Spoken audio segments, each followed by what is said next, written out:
जगत सिंह जी महाराज की कथा है। श्री जगत सिंह जी महाराज ये मीराबाई के चचेरे भाई थे। ये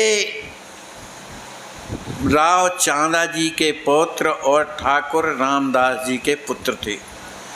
ये चांदावत राठौरों के एकमात्र ठिकाने बालूंदा के तामीजी सरदार थे। इनका राज्यकाल 1674 से 1724 तक था।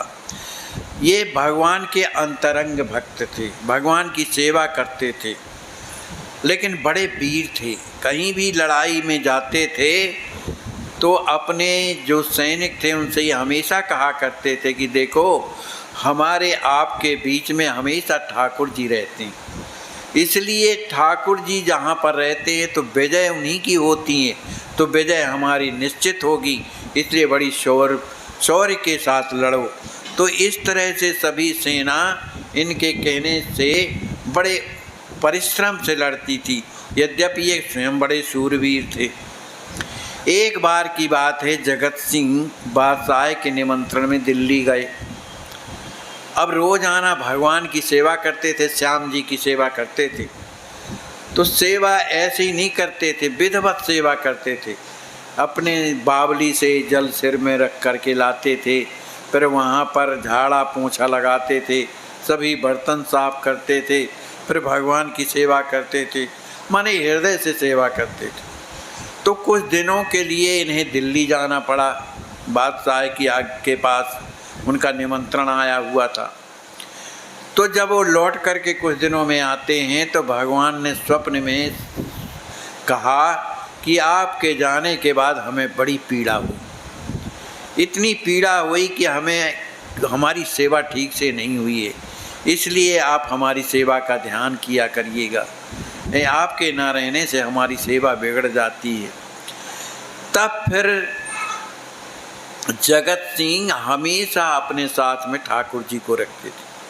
जब कहीं की यात्रा बनती थी तो ठाकुर जी को आगे डोली में चलाया करते थे, और कहीं लड़ने अगर जाते थे तो स्वयं आगे रहते थे, ठाकुर जी की डोली सबसे पीछे रहती थी।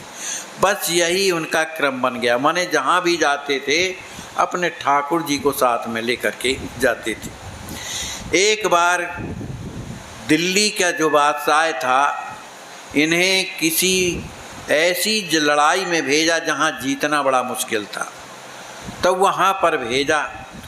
और चूँकि इनकी सेना कम, ये सेनापति थे जगत सिंह जी, तो इनकी सेना कम थी, और जो दूसरा राजा था जो विरोधी वाला था उसकी सेना बहुत थी, बलिष्ठ था। लेकिन फिर भी इन्होंने भगवान के भरोसे अपने भगवान की जो डोली को पीछे किया और स्वयं आगे चलने लगे, सभी सरदार चलने लगे। वहाँ पर अत्यंत भीषण युद्ध हुआ, लेकिन भगवान की कृपा कि इनमें इतना उत्साह आ जाता था उस युद्ध में कि अनेकों दुष्टों का सिर काट देते थे। किसी तरह से सभी सेना वो दुष्ट की मारी गई और विजय इनकी हुई। ये बड़े प्रसन्न हुए, राजा भी बड़े इनकी भूर प्रसन्न होकर के इन्हें इनाम देता था। एक बार क्या हुआ कि जब ये दिल्ली जब गए तो वहाँ बहुत से राजा एकत्रित हुए। तो दिल्ली में जमुना जी हैं। अब चूँकि ये ठाकुर जी साथ में रहते थे तो उनकी सेवा करना है, तो ये अपने सिर में घड़ा लेकर के, कलसी लेकर के, और जमुना जी का जल जब लाते थे तो बड़े ढोल नगाड़े बजते हुए आते थे, अनेक प्रकार के वाद्य बजते हुए आते थे। तो और ये आकर के अपने भगवान की सेवा करते थे बड़े श्रद्धा से। तो इनकी इस सेवा को देख करके जो जोधपुर के राजा, जो जिनका नाम जसवंत सिंह था, और आमेर के राजा जय सिंह, ये दोनों महाराजाओं ने जब इन्हें इस तरह की सेवा करते हुए देखा तो ये दंडवत करने लगे जगत सिंह को दंडवत करके और कहने लगे कि जीवन तो सफल आपका ही है, क्योंकि आप राजा माने इस तरह के राजा ही हो, सेनापति हो। तो इस तरह से हो कर के भी और आप में भगवान के प्रति कितना अनुराग है। उन्होंने कहा मुझ में अनुराग तो एक बूंद भी नहीं है। अनुराग तो किसी अनुरागी के हृदय में होता है, मुझ में नहीं है। लेकिन हाँ, आपकी जो बहन दीप कुमारी जी है, उनके हृदय में भगवान के प्रति अत्यंत अनुराग है। वो रात दिन भगवान के प्रेम में छकी रहती थी। तो जो जय सिंह थे वो अपनी बहन से दुश्मनी मानते थे। उनके पास जो कुछ गांव के पट्टे थे उन्होंने उन्हें छीन लिया था। लेकिन जैसे ही इन्होंने सुना कि हमारी बहन जो दीप कुमार जी है वो भगवान की अनन्य भक्ता है, बड़ी प्रेमिन है, तो उन्होंने सब गांव वापस कर दिए, पट्टा वापस कर दिया। इस तरह से वो भी सेवा करती थी। श्री जगत सिंह की जीवन में दो बड़ी घटनाएं घटी भगवान की कृपा से। एक ये रही कि ये भगवान का हमेशा चरणामृत पान करते थे। जब तक चरणामृत इन्हें नहीं मिलता था तब तक ये बेचैन रहते थे। और चरणामृत कौन बनाता था? स्वयं। लेकिन भगवान घर में जब ठाकुर जी भी बैठे हैं तो महारानी भी करती थी सेवा। तो इनके यहाँ मेहमान आए हुए थे। उन मेहमानों की सेवा के कारण ये भगवान की का चरणामृत लेने के लिए ना जा सके, वहीं पर बैठे हुए थे। तो उसी समय मेहतरानी जो है एक हांडी में क्या लेकर के, रावड़ी लेकर के निकली। भरी हंडी में रावड़ी लेकर के जब निकली तो जगत सिंह ने उन्हें पहचाना नहीं कि ये जो है मेहतरानी है, उसे पहचाना नहीं। और उन्होंने उनसे कहा कि आप जो चरणामृत लिए हुए, ये क्या लिए वो हांडी में? तो उनके जो मेहमान थे उन्होंने मजाक में कह दिया कि इस हांडी में चरणामृत है। अब जब चरणामृत कह दिया मजाक में, उन्होंने सत्य मान लिया। उन्होंने मेहतरानी से कहा कि मुझे चरणामृत पिलाओ। और बार बार कहती थी महाराज इसमें चरणामृत नहीं है, इसमें रावड़ी है ना।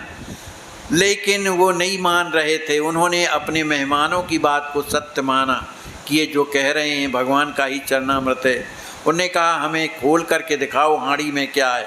और जैसे ही खोल करके देखा तो उसमें शुद्ध जल चरणामृत का भरा हुआ था और उसमें तुलसी के जो है पत्ते तैर रहे थे। इस तरह से भगवान ने उनके व्रत की रक्षा किया। उस हांडी से उन्होंने चरणामृत लिया और पान किया। उनके जो रिश्तेदार बैठे हुए थे इस दृश्य को देख करके स्वयं शर्मिंदा हो गए कि हमने कहाँ से मजाक कर दिया। इस तरह से उनकी एक घटना है। दूसरी घटना ये है, दूसरी घटना में उस समय की बात है कि जगत सिंह जोधपुर में रहते थे अपनी हवेली में। तो उस समय जगत सिंह और जोध सिंह जिनके अंडर में काम करते थे, माने उनके राज्य में कार्य करते थे, तो जोधपुर जो नरेश थे तो उन्होंने अपने राज्य में ये डिडोरा पिटवा दिया था कि कोई भी व्यक्ति जब तक सूर्य भगवान का दर्शन नहीं करेगा तब तक न वो जल पिएगा न भोजन किया करेगा, चाहे कुछ भी हो। ये रोजाना ये नियम माने निभाना है। तो उनकी संपूर्ण प्रजा जब तक सूर्य भगवान का दर्शन नहीं कर लेती थी तब तक वे न तो जल लेते थे न भोजन करते थे। इसी तरह से जोधपुर नरेश भी वे भी नियम के पक्के थे। जब तक सूर्य का दर्शन नहीं कर लेते थे तब तक वो न जल लेते थे न भोजन करते थे। लेकिन बरसात के समय की बात ऐसी है कि कई दिन तक वर्षा होती रही, आकाश में बादल छाए हैं घनघोर, अब सूर्य का दर्शन नहीं हो रहा, संपूर्ण प्रजा भूखी मर रही है, जलपान नहीं कर रही। महाराज जो थे वे जोधपुर नरेश वो भी भूखे प्यासे थे। तो कई दिन जब भूखे प्यासे रह गए कि आज तो सूर्य भगवान निकल नहीं रहे, तो प्रजा ने आकर के दरबार में प्रार्थना किया कि महाराज, राजा महाराजा सूर्य भगवान के ही समान माने जाते हैं, ऐसा कहा जाता है, इसलिए आप ही हाथी में सवार होकर के हम लोगों को दर्शन दीजिए जिससे हम लोग भोजन करें और जल पिएं। तो महाराज जोधपुर हाथी में चढ़ कर के आए और सभी को अपना दर्शन देते हैं। तो प्रजा तो जलपान करने लगी, भोजन करने लगी। अब लेकिन जोधपुर नरेश तो स्वयं इस माने इस प्रतिज्ञा में थे कि जब तक सूर्य भगवान का दर्शन नहीं करेंगे तब तक न जल पिएंगे न भोजन करेंगे। तो उनके मन में आया कि जो जगत सिंह हैं वो भगवान के परम भक्त हैं, चलो उन्हीं का दर्शन हम कर आएँ और उन्हीं का दर्शन करने के बाद हम फिर बाद में भोजन और जलपान करेंगे।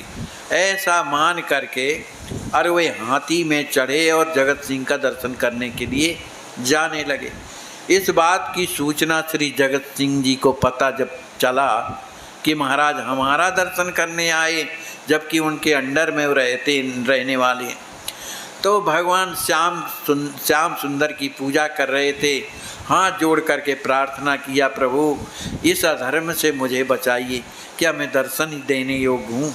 कृपा करिए, आप कुछ तो कृपा करिए कि सूर्य भगवान का दर्शन हो जाए। महाराज जोधपुर नरेश आ ही गए थे, कुछ ही दूर पर थे, तभी बादल अपने आप छट गए और सूर्य भगवान का जो प्रकाश है सबको दिखाई देने लगा।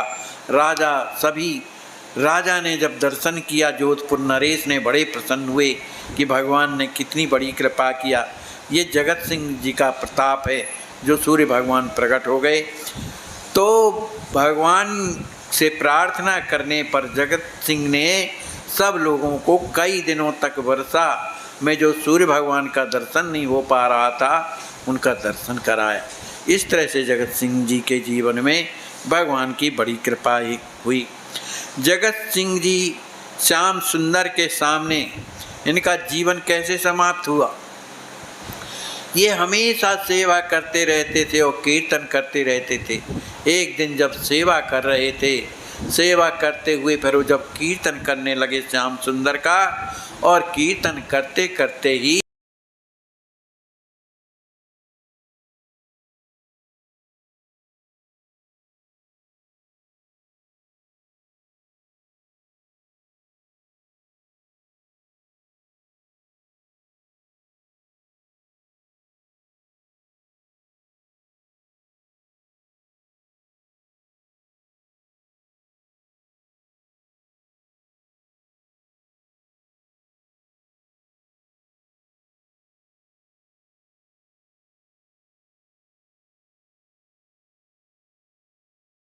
आपके पास पानी है? थोड़ा पानी दो सर।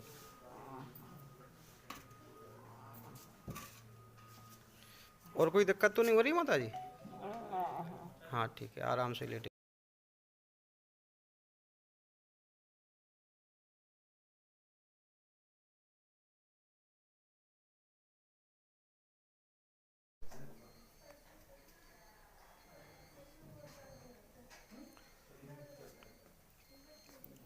ये श्री रामदास जी महाराज जी, इनको बहुत तेज बुखार था, तो हमने आके इमरजेंसी ट्रामा में भर्ती कर दिया है। बीपी लो था इनका, गैस की शिकायत है इनको।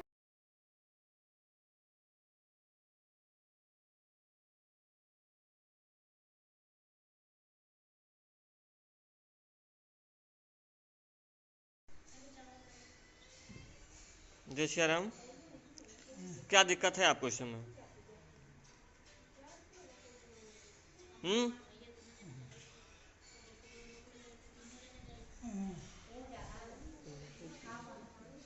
जय श्री राम। क्या दिक्कत है इस समय?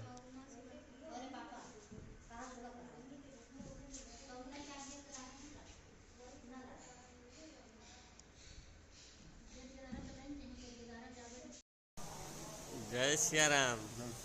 दंडवत महाराज जी, कैसे हैं? ठीक है। कितने बजे आप आज लखनऊ आ गए हैं? 12 बजे आ गए हैं।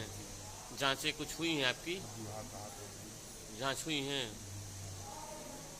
कोई दिक्कत तो नहीं है आपको? खाने पीने की व्यवस्था कैसी है? ठीक है। चलिए, आपका इलाज चल रहा, अब आज लखनऊ आज आ गए हैं, अब आपका ऑपरेशन होना है जी।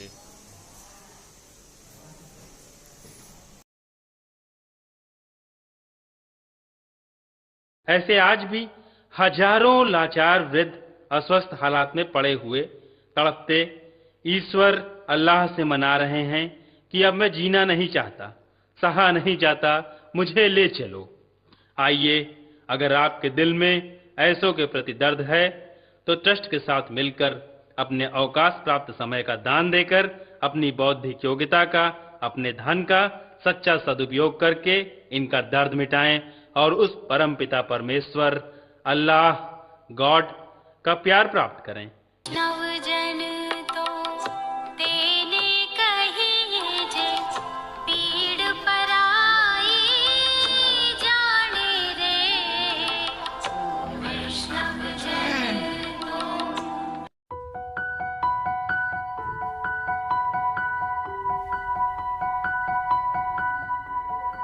कही जे पीड़ पराई जाने रे, वैष्णव जन तो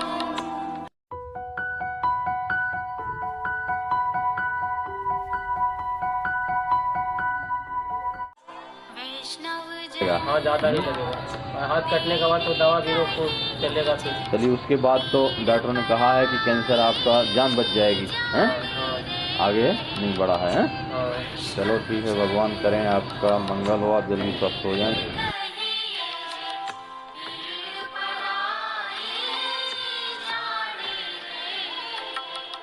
पर दुखे उपकार करे तो ये, पर दुखे श्री रामलला सरकार की जय, श्री अयोध्या धाम की जय हो, जय हो, जय।